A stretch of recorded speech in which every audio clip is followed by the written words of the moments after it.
You might be familiar with Google, but did you know about Google Scholar?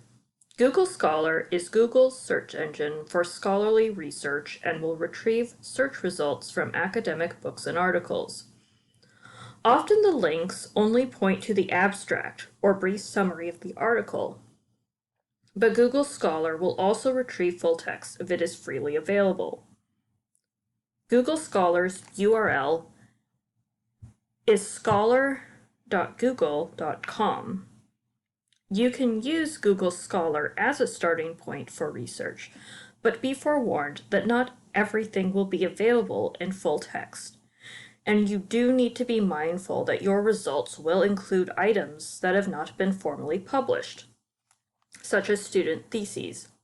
If you have questions about any of the sources you find on Google Scholar, please ask a librarian. You'll get the best results in Google Scholar if you use keywords like you would in library resources. Once you run a search, you can narrow your results by using the date limiter, located on the left-hand side.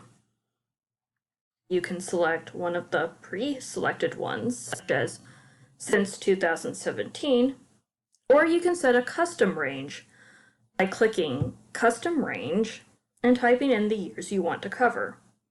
For example, I can type in 2016 and 2021 to get results from the last 5 years. Click Search once you have typed in the years in your custom range.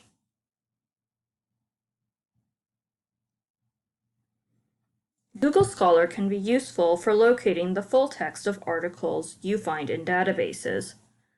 Simply copy, paste the title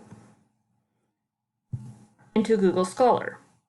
If there is a free version, you will find a link to the PDF or website, usually on the right-hand side of the result.